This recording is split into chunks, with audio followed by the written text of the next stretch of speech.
네, 하나님의 은혜로운 뜻에 대해서 마태복음 강해로 함께 살펴보고 있습니다. 43번째 시간인데요.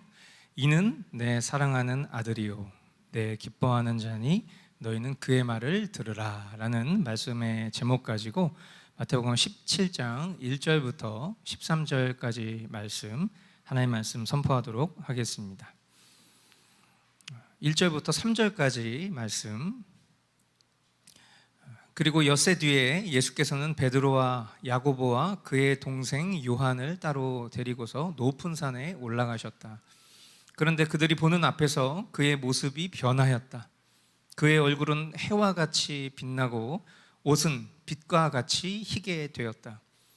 그리고 모세와 엘리야가 그들에게 나타나더니 예수와 더불어 말을 나누었다. 아멘. 나눠드린 주보에 보면은 오늘 지금 우리가 방금 읽은 그 장면에 대한 사파가 있습니다. 사람이 그림으로 표현할 수 있는 것은 한계가 있겠죠. 분명 이 장면을 만약에 우리가 실제로 보게 된다면 그것은 정말 말로 형용할 수 없는 그런 놀라운 신비와도 같은 일일 것입니다. 지난주에 본문 마지막 절에서 예수님께서 제자들에게 이렇게 말씀하셨죠. 마태복음 16장 28절에 내가 진정으로 너희에게 말한다. 여기에 서 있는 사람들 가운데는 죽음을 맛보지 않고 살아서 인자가 자기 왕권을 차지하고 오는 것을 볼 사람들도 있다. 이것을 이제 우리가 설명할 때 초대 기독교의 좀 잘못된 해석 중에 하나는 이것이 예수님께서 재림을 임박하게 말씀하신 것으로 이해해서 예수님이 당대에 오시고 그리고 이 말씀을 선포하신 그때에 살아있는 자들 중에서 예수님이 다시 오실 것이라는 약속으로 이것을 잘못 이해한 나머지 초대 기독교에 예수님의 재림은 없다. 살아생전에 이 예수님의 약속이 성취되지 않았기 때문에 예수님은 다시 오지 않을 것이다 라는 이런 비판적인 그런 해석들이 존재했던 것이 사실입니다. 그러나 지난주에 잠시 말씀드린 것처럼 이것은 오늘 우리가 보고 있는 이 본문의 광경을 말씀하시고자 함으로 해석하는 것이 바른 해석이다라고 말씀을 드렸죠. 예수님이 이 마태복음 16장 28절 말씀을 하신 이후 엿새가 지난 지금 오늘 본문 시점에 예수님은 제자들 가운데 특별히 베드로와 야고보 그리고 요한이 보는 앞에서 본래의 영광, 즉 신성의 영광을 보여주셨습니다. 16장 28절 말씀이 성취가 된 것이죠. 이것은 그들에게 엄청난 일일 것이 분명합니다.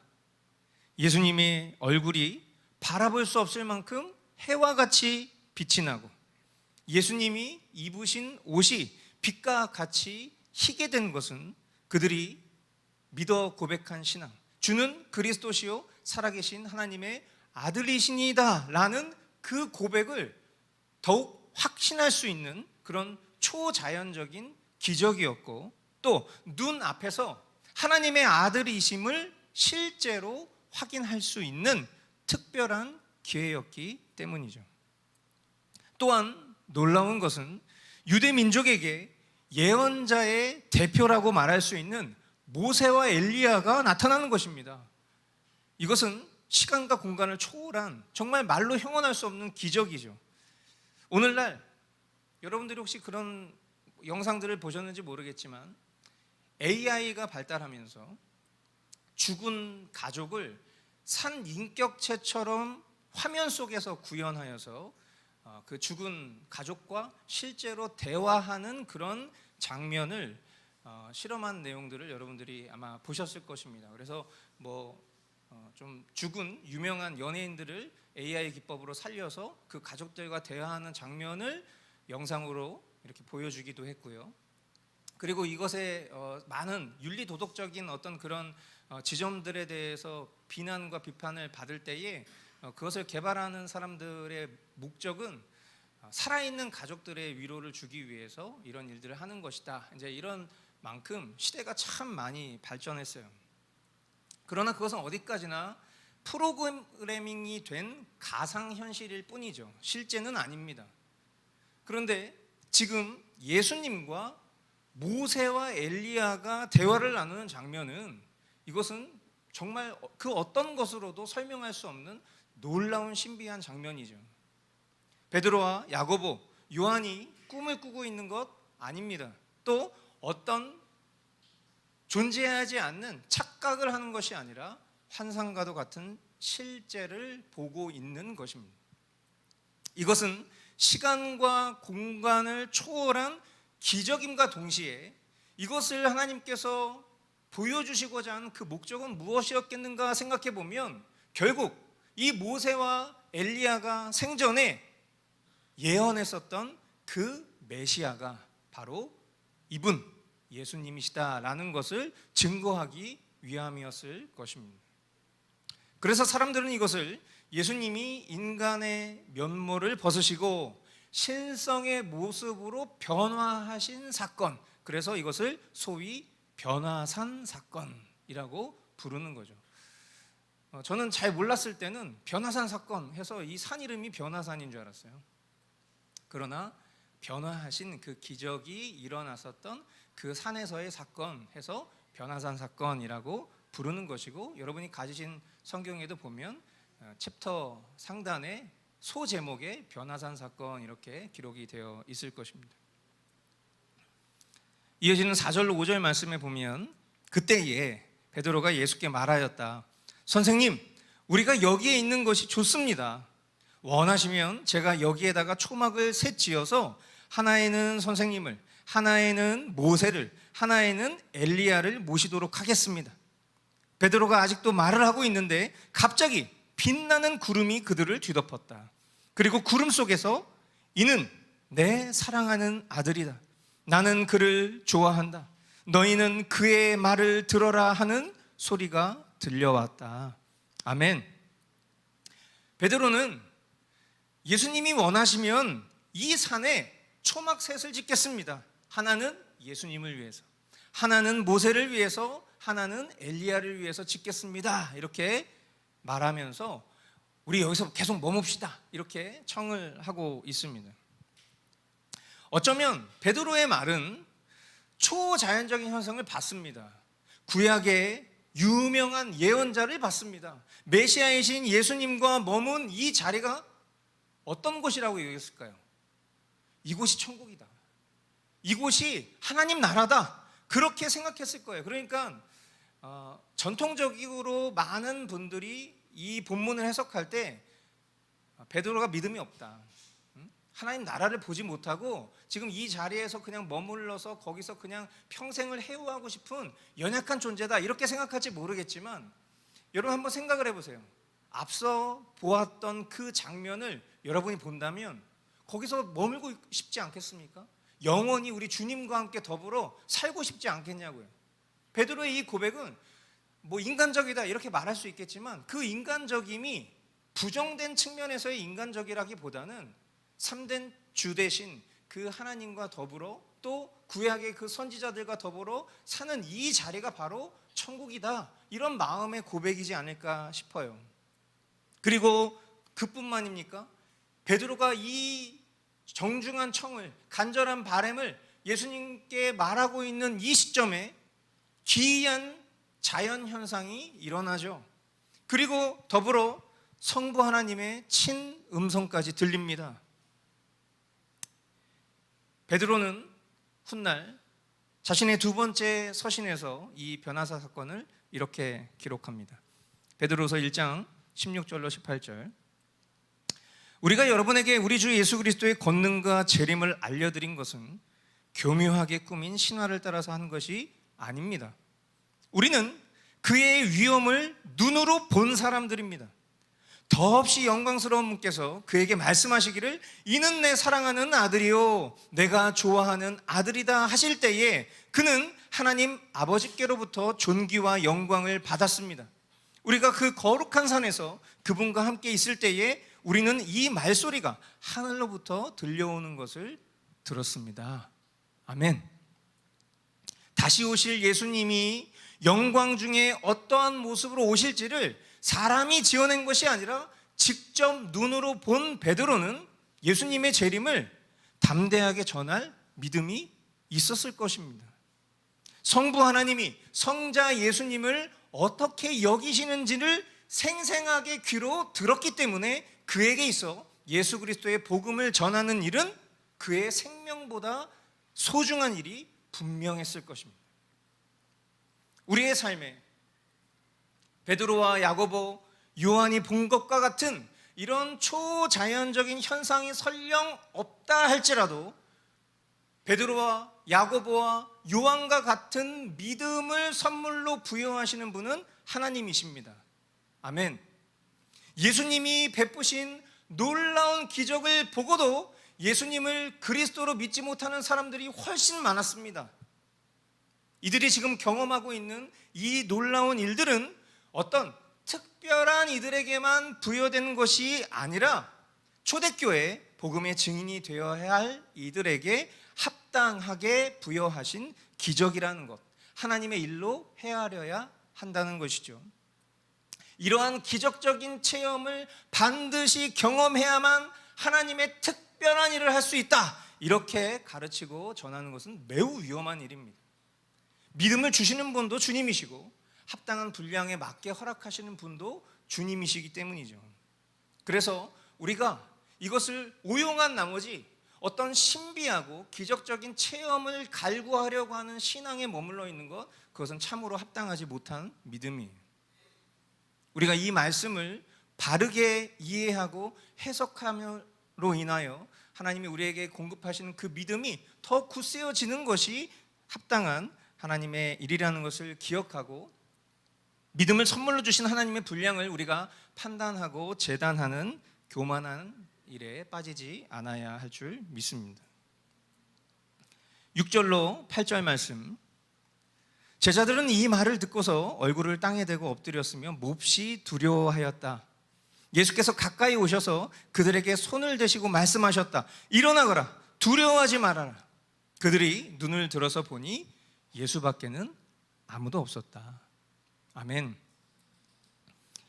정말 하나님 나라와도 같은, 천국과도 같은 이 예수님 신성의 영광이 잠시 동안 나타났지만 이내 사라집니다. 앞서도 말씀드린 것처럼 예수님이 이들에게 신성의 영광을 잠시나마 보여주신 목적은 제자들에게 변화산에서 예수님과 모세, 엘리야의 이름으로 초막을 짓고 여기가 좋사오니 그렇게 살기 위함이 아니라 예수님을 하나님의 아들로, 예수님을 그리스도로, 예수님을 영광의 주님으로 확실히 알고 예수님의 그 계명에 순종하며 예수님을 담대히 전하며 살게 하시기 위함인 줄 믿습니다. 오늘날 기독교 신앙이 세속주의에 물든 것이 균형을 잃어버린 안타까운 신앙의 단면이지만 또 반대로 다른 한편으로 안타까운 것은 우리가 살아가는 일상과 삶을 이분법적인 사고로 바라보는 것입니다. 무슨 말인고 하니 신자가 살아가는 삶 속에서 우리가 성도, 여러분 성도가 무슨 뜻입니까? 거룩한 무리이죠. 세상 가운데 하나님 나라에 속한 거룩한 무리를 성도라는 영광스러운 표현으로 부릅니다. 우리가 이 세상 가운데 성도로 구별되어 살아가는 것은 어떤 물리적인 장소에 국한되거나 아니면 비상식적인 생활 방식으로 살아가는 것이 아닙니다. 세상과 분리된 물리적인 장소에만 머무르려고 하고 또 세상을 무분별하게 죄악된 곳으로만 바라보고 자신들만의 공동체를 이루어서 극단적인 삶의 방식을 추구하는 것은 결코 성경의 가르침이라 말할 수 없겠습니다. 오히려 참된 성도의 구별됨은 세상을 예수님의 복음을 전하는 곳으로 여기는 것입니다. 한번 따라 읽어주시겠어요? 세상을 예수님의 복음을 전하는 곳으로 여기는 것. 네, 이것이 뭐라고요? 참된 성도된 구별됨이라는 거예요. 그것은 이 변화산 사건의 직접적인 체험을 한 당사자이자 또 변화산에서 자기 입으로 초막 찍고 살자고 말했던 베드로의 첫 번째 편지에 또 이렇게 기록되어 있습니다. 베드로전서 2장 9절, 유명한 말씀인데요, 이런 배경에서 나온 말씀이에요. 같이 한번 읽어보도록 하겠습니다. 시작. 그러나 여러분은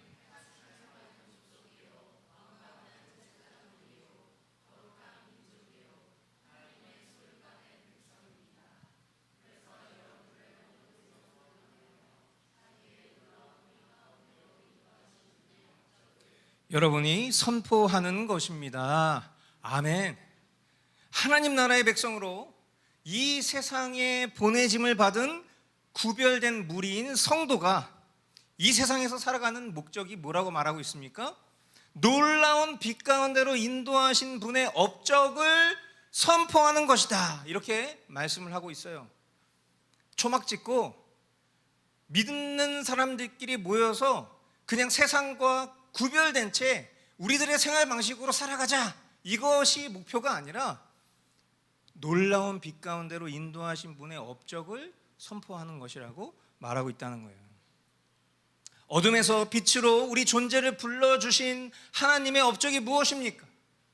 빛의 광채를 입고 영광의 왕이신 예수 그리스도께서 진노의 자식으로 영원한 어둠 속에 죽을 수밖에 없었던 우리 존재를 살려주신 것 아니겠습니까? 나를 살려준 은이 있다고, 실제 내 생명의 은이 있다고 가정을 해보자고요. 우리는 어떻게 살겠습니까?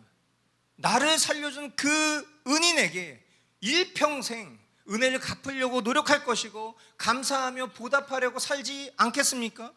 그것이 인간적인 마땅한 도리인데, 하물며 영원한 생명으로 인도하신 예수님을 전하며 사는 일보다 더 중요한 우리 삶의 목적이 어디 있겠냔 말이에요. 그러므로 개혁신앙은 일상 속에 맡겨진 참된 성도의 사명을 회복하는 일에 초점을 맞추는 거예요. 각 사람의 경건, 우리가 속한 가정의 거룩을 하나님 말씀 앞에 맡기되, 그러나 종교적 열심과 공로가 본 사명을 가로막지 않도록 애쓰고 노력해야 하는 거예요. 그래서 주중 예배나 또 각종 모임이 없는 것은 본 사명, 우리를 이 세상 가운데 보내신 그 하나님의 업적을 전하는 일에 집중하기 위해서 우리는 우리의 주어진 일상 속에서 하나님의 말씀과 기도로 살아가는 것입니다. 왜 머스트교회는 새벽 예배가 없습니까? 질문하기 전에 내가 머문 그 자리를 기도하는 집으로 만드는 것이 중요한 일이죠. 그냥 출석 도장 찍듯이 매일 아침 새벽에 열심히 일어나는 공로로 새벽에 예배당에 나와서 기도해야지만 하나님이 듣습니까? 수요 예배, 금요철야 좋습니다. 나쁘다는 게 아니에요. 보편적인 유전과 전통을 무시하는 게 아닙니다. 그러나 그 일을 위해서 내가 살아야 될 일상 속에서의 열심을 포기하고 사람들과의 관계를 단절한 채 그저 종교적인 열심을 내는 것이 하나님 우리에게 원하시는 일이냐는 거예요. 오히려 일터에서, 직장에서 훨씬 더 열심히, 성실하게, 신실하게 주어진 역할과 일을 잘 감당하면서 하나님이 만나게 하신 영혼들을 섬기고 그들에게 바른 복음의 태도와 또 실제적인 복음을 전하는 것이 수요 예배, 금요철에 참여하는 것보다 훨씬 더 성경적이라고 확신할 수 있어요. 그러나 아이러니한 것은 주중 예배와 각종 모임이 없다는 것을 핑계로 일상 속에 빠져 살거나 거룩한 주일이라고 말하지만 주일날 세속적인 계획과 여행 계획을 세우는 것은 결코 하나님이 기뻐하실 일이 아니죠. 본연에 지켜야 될 것은 지키지 않고 지키지 말아야 될 것에 대해서 타성해졌는 행동은 결코 세속주의와 이분법적인 세계관과 똑같은 것입니다. 균형을 잃어버리는 거죠. 저와 여러분들이 허락하신 은혜의 방편을 잘 발휘할 수 있길 바라요. 은혜의 방편은 뭡니까? 말씀과 기도입니다. 이 기본을 행하지 않은 채 내가 하나님의 자녀로 또 이 세상의 거룩한 성도로 살아갈 수 있다라고 생각하는 것은 착각입니다. 어쩌면 그것은 믿음이 없다는 반증일 수도 있어요. 저와 여러분들이 참된 복음의 증인으로 세워질 수 있기를 기도하고 있습니다. 그것은 이 세상에서 세속주의로 살아가는 것이 아닙니다. 이 세상에서 금욕주의로 살아가는 것이 아니라 주님이 우리에게 맡기신 그 본연의 사명을 성실하게 수행하되 그 힘과 노력과 열심이 인간적인 것이 아니라 하나님의 말씀과 기도 속에 이루어진다는 것을 이 아주 심플하고도 단순하고 명확한 결론을 붙잡을 수 있는 저와 여러분들 되기를 주님의 이름으로 축복합니다. 9절 말씀, 그들이 산에서 내려올 때에 예수께서 그들에게 명하셨다.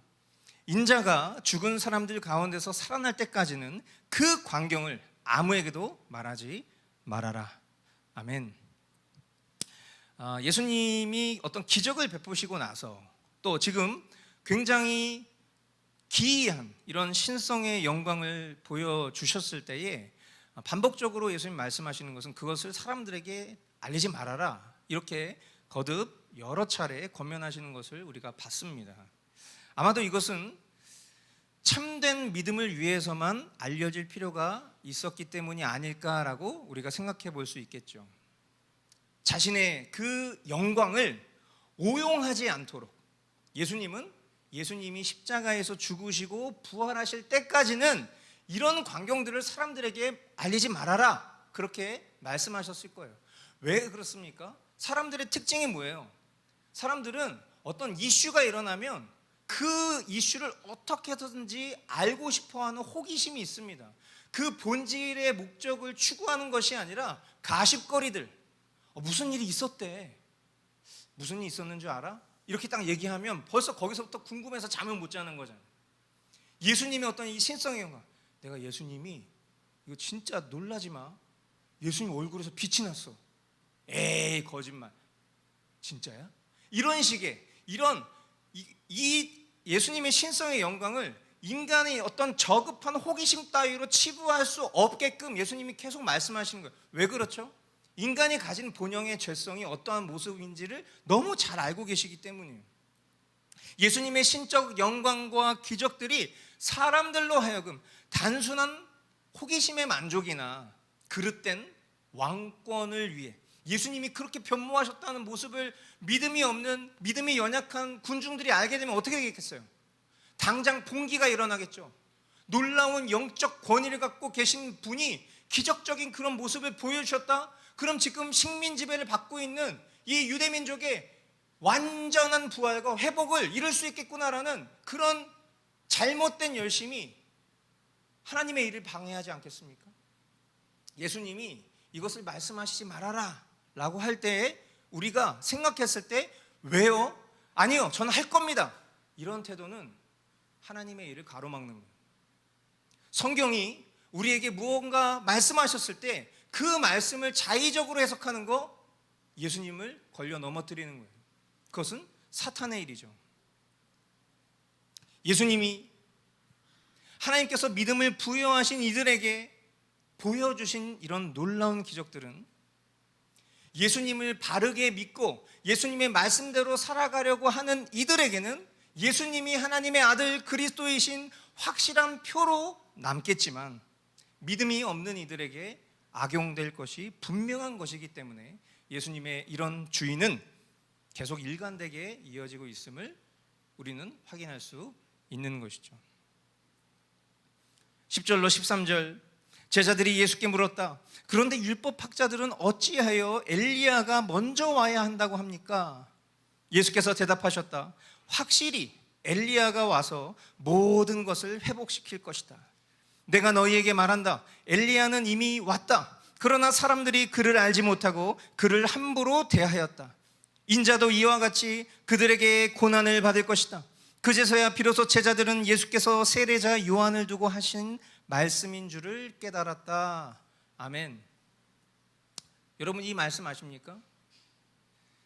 이 말씀은 이슬람 교도들에게 예수는 그저 한 명의 선지자일 뿐, 참된 메시아는 마호메트다라는 그 논리를 주장케 하는 말씀이에요. 굉장히 유명한 말씀이지만 사실 우리 기독교 신자들에게 있어서, 이미 믿음이 있는 자들에게 있어서 이 말씀은 조금 난해하고도 굳이 이런 대화가 왜 필요할까라는 생각이 드는 그런 구절이지만, 사실은 이것은 이슬람교와 이 기독교 신앙에 있어서 매우 중요한 기준이 되는 말씀이고, 이것을 어떻게 해석하는지 너무 중요한 과제입니다.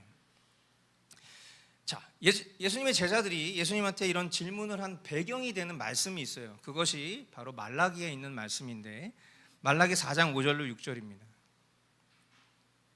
주의 크고 두려운 날이 이르기 전에 내가 너희에게 엘리야 예언자를 보내겠다.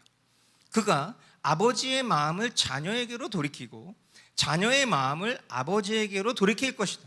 돌이키지 아니하면 내가 가서 이 땅에 저주를 내리겠다. 아멘. 당대의 율법학자들인 서기관들이 이 예언이 메시아께서 나타나시기 전 엘리야 같은 한 선지자가 나와서 대중들을 회개시킬 것으로 그렇게 예언한 말씀으로 이해하고 있었다고 보여요. 엘리야가 먼저 온다라는 것은 앞서 그들이 본 예수님과 모세, 엘리야가 대화를 나눈 그 장면이 아닙니다. 그러니까 그 장면을 보니까 이 베드로도 자신이 알고 있는 그 예언서의 말씀을 떠올리면서 이런 질문을 했던 거겠죠. 이 말라기의 예언은 어떤 한 선지자가 엘리야와 같은 심령으로, 엘리야와 같은 심정으로 나타나서 엘리야 당시와 같이 배교적인 그런 시대의 상황을 거슬러서 외롭게, 그러나 능력 있고 충성되고 담대하게 사역할 것을 예언한 말씀으로 보아야 하겠죠. 그리고 그 엘리야와 같은 심정을 가진 선지자가 왔으니 성경이 이 부분을 함축하거나 아니면 생략하고 있지 않아요. 그러나 이슬람 교도들은 이 말씀을 생략하고 함축합니다. 그래서 순서대로 말씀을 보려고 하죠. 모세, 엘리야 단계적으로 해서 마지막 엘리야는 예수야. 그리고 진정한 메시아는 우리의 참 선지자로 믿는 마호메트고, 이런 식으로 하려고 하지만 신약 성경은 명확하게 얘기하고 있어요. 그제서야 비로소 제자들은 예수께서 세례자 요한을 두고 하신 말씀인 줄을 깨달았다. 그러니까 결국 그 선지자, 여기서 예언하고 있는, 말라기에서 예언하고 있는 그 예언자는 누구를 가리키는 거예요? 세례 요한을 가리키는 거죠. 누가복음 1장 17절에 이렇게 기록하고 있습니다. 그는 또한, 여기서 말하는 그가 누굽니까? 세례 요한을 가리키는 거죠. 그는 또한 엘리야의 심령과 능력을 가지고 주님보다 앞서 와서 부모의 마음을 자녀에게로 돌아오게 하고 거역하는 자들을 의인의 지혜의 길로 돌아서게 해서 주님을 맞이할 준비가 된 백성을 마련할 것이다. 아멘. 예언대로 세례 요한이 왔습니다. 그러나 사람들은 그를 엘리야와 같은 심정을 가진 선지자로 알아보지 못하고 결국 죽임을 당했죠. 그러나 그가 이루어야 할 것은 성경의 예언대로 반드시 성취가 된 것이죠. 오실 길을 예비하고 그렇게 그 길로 오신 예수 그리스도로, 그분께서 자신 또한 이와 같이 죽임을 당할 것이다 말씀을 하고 계신 거예요. 믿음이 없는 무지한 사람들은 어떻게 하겠습니까? 예수님을 세례 요한 죽이듯이 그렇게 핍박하는 일에 동참하겠지만, 하나님의 택함을 받은 자들은 하나님의 은혜로 눈과 귀가 열려서 예수를 메시아 그리스도로 알아보고 자신을 부인하고 제 십자가를 지고 예수님을 따르겠죠. 오늘 말씀의 제목이 뭡니까? 이는 내 사랑하는 아들이요 내 기뻐하는 자니 너희는 그의 말을 들으라. 아멘. 여러분, 하나님께서 우리의 유일한 중보자 되신 예수 그리스도를 하나님과 우리 사이에 세우셨습니다. 그리고 그 예수님께 모든 신적 영광과 인간이 할 수 있는 가장 최고의 대속을 이루셨습니다. 그리고 명하십니다. 이는 내 사랑하는 아들이요 기뻐하는 자니 너희는 그의 말을 들으라. 저와 여러분들이 지난주에 우리가 함께 나눴던 말씀처럼 자기를 부인하고 제 십자가를 지고 예수님을 따르겠습니다라는 거룩한 무리인 성도입니다. 예수님을 신앙한다라고 믿는다고 고백하는 신자입니다. 그런데 우리가 예수님의 말씀을 들으려 하지 않고 그 예수님의 말씀을 따른다고 이야기할 때 과연 그가 진정한 제자요, 성도요, 신자라고 말할 수 있겠습니까? 하나님이 존귀히 여기시는데 인간이, 그것도 은혜 입은 인간이 그것을 경홀히 여긴다면 그게 과연 참된 신자라고 말할 수 있겠냔 말이에요. 오늘 주님은 우리에게 너무나도 중요한 교훈들을 여러 번, 여러 본문의 말씀들을 통해서 허락해 주셨다고 생각해요. 설교의 목적은 설교를 듣는 회중과 청자들로 하여금 살아갈 교훈을 얻게 하는 것이 아닙니다.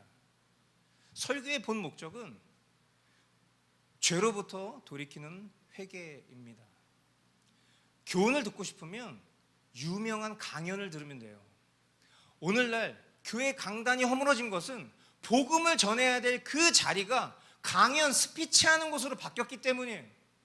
우리가 세상을 살아가는 라이프 스타일이 부족해서 교회로 오는 것입니까? 아니에요. 세상에 수많은 강연자들이 있어요. 탁월하게 강의하는 사람들이 많아요.